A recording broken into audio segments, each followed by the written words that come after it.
Dear students, आज हम लोग पढ़ेंगे महादेवी वर्मा द्वारा लिखित भक्तिन कहानी के पेज संख्या 85 की व्याख्या। भक्तिन अच्छी है यह कहना कठिन होगा, क्योंकि उसमें दुर्गुणों का अभाव नहीं। वह सत्यवादी हरिश्चंद्र नहीं बन सकती, पर नरोवा कुंजरोवा कहने में भी विश्वास नहीं करती। अब लेखिका बताती हैं कि भक्तिन अच्छी है यह कहना कठिन होगा, क्योंकि उसमें दुर्गुणों का अभाव है। उसके अंदर दुर्गुण अभाव नहीं, अर्थात भक्तिन के अंदर दुर्गुणों का अभाव नहीं था, मतलब उसके अंदर दुर्गुण भरे हुए थे। वह सत्यवादी हरिश्चंद्र तो नहीं बन सकती, पर नरो व कुंजरो व कहने में भी विश्वास नहीं करते। लेकिन यह नर है या हाथी है यह कहने में भी विश्वास नहीं करती थी। मेरे इधर उधर पड़े पैसे रुपए भंडार घर की किसी मटकी में कैसे अंतर्रहित हो जाते हैं, यह रहस्य भी भक्तिन जानती है। पर उस संबंध में किसी के संकेत करते ही वह उसे शास्त्रार्थ के लिए ऐसी चुनौती दे डालती है जिसको स्वीकार कर लेना किसी तर्क शिरोमणि के लिए संभव नहीं है। अब लेखिका बताती हैं कि उनके जो पैसे जो है इधर उधर पड़े रहते थे, उसको भी भक्तिन क्या करती थी, भंडार घर की किसी मटकी में अंतर्रहित कर देती थी, उसको छिपा देती थी। और अगर कोई उसकी ओर संकेत करता तो वह उससे शास्त्रार्थ कर लेती थी। यह उसका अपना घर ठहरा। पैसा रुपया जो इधर उधर पड़ा देखा, संभाल कर रख दिया।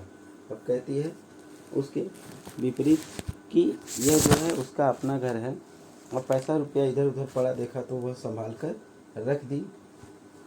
यह क्या चोरी है? और यह कहती है कि क्या उसको संभाल कर रखना क्या चोरी है? उसके जीवन का परम कर्तव्य मुझे प्रसन्न रखना है, और वह अपने जीवन का एकमात्र कर्तव्य समझती थी लेखिका को खुश रखना, प्रसन्न रखना। जिस बात से मुझे क्रोध आ सकता है उसे बदल कर इधर उधर करके बताना क्या झूठ है? अब लेखिका कि अगर किसी बात से उनको क्रोध आता है तो वह क्या करती है, इधर उधर बदल कर उसकी बातों को बताती है और कहती है क्या ये झूठ है? इतनी चोरी और इतना झूठ तो धर्मराज महाराज भी में भी होगा, नहीं तो वे भगवान जी को कैसे प्रसन्न रख सकते और संसार को कैसे चला सकते। और कहती है इतनी उसको इधर उधर कर देना और इतनी चोरी और इतना झूठ तो धर्मराज महाराज को भी उनके अंदर भी होगा, नहीं तो वो भगवान को कैसे प्रसन्न कर पाते। शास्त्र का प्रश्न भी भक्तिन अपनी सुविधा के अनुसार सुलझा लेती है।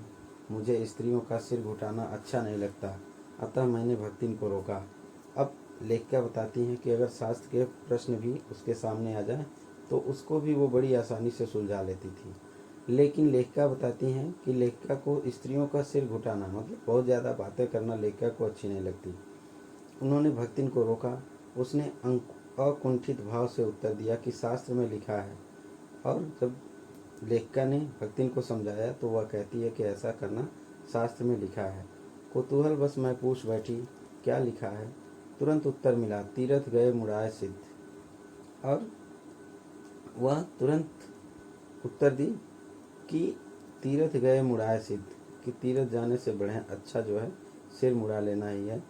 कौन से शास्त्र का यह रहस्यमय सूत्र है यह जान लेना मेरे लिए संभव ही नहीं था। अब लेखिका कहती हैं कि यह जो है किस शास्त्र में लिखा है यह जान लेना उनके लिए संभव ही नहीं था। अतः लेखिका जो है हार कर मौन रही और भक्तिन का चूड़ा कर्म हर बृहस्पतिवार को एक दरिद्र नापित के गंगा जल से धुले उस्तरे द्वारा यथाविधि निष्पन्न होता रहा। और भक्तिन क्या करती थी, हर बृहस्पतिवार को अपना जो है सिर मुड़ा लेती थी। पर वह मूर्ख है या विद्या बुद्धि का महत्व नहीं जानती, यह कहना असत्य कहना है। और लेखिका कहती है कि वह मूर्ख है या विद्या बुद्धि का महत्व नहीं जानती, यह कहना असत्य कहना होगा। अपने विद्या के अभाव को वह मेरी पढ़ाई लिखाई पर अभिमान करके भर लेती, और उसके अंदर जो विद्या का अभाव है वह लेखिका के पढ़ाई लिखाई पर अपने आप को अभिमान कर लेती है।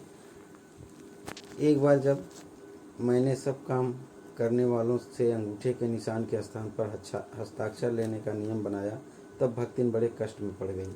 और लेखिका कहती है कि जब लेखिका ने जो है काम करने वाले लोगों के अंगूठे के निशान के स्थान पर हस्ताक्षर लेने का नियम बनाया तब भक्तिन बड़े कष्ट में पड़ गई, क्योंकि एक तो उससे पढ़ने की मुसीबत नहीं उठाई जा सकती थी। दूसरे सब गाड़ीबंद दाइयों के साथ बैठकर पढ़ना उसकी वयोवृद्धता का अपमान था। और लेखिका बताती हैं कि एक तो वो पढ़ी लिखी नहीं थी, और अगर पढ़ना भी चाहती तो जो बूढ़े वृद्ध आदि थे, दाई आदि, उनके साथ बैठकर पढ़ना उसके लिए अपमान था, क्योंकि यह बहुत ही वृद्ध थी। अतः उसने कहना आरंभ किया, हमरे मालकिन तो दिन रात कितबियन में गड़ी रहती हैं, अब हमहू पढ़े लागब तो घर गृहस्थी कौन देखी सुनी। और वो उसका एक बहाना ढूंढ लेती है और कहती है कि जब हमारी मालकिन जो है दिन रात किताब में गड़ी रहती हैं तो हमको पढ़ने से क्या फ़ायदा, और अगर हम भी पढ़ने लगे तो घर गृहस्थी कौन संभालेगा। तो आज इतना ही, धन्यवाद।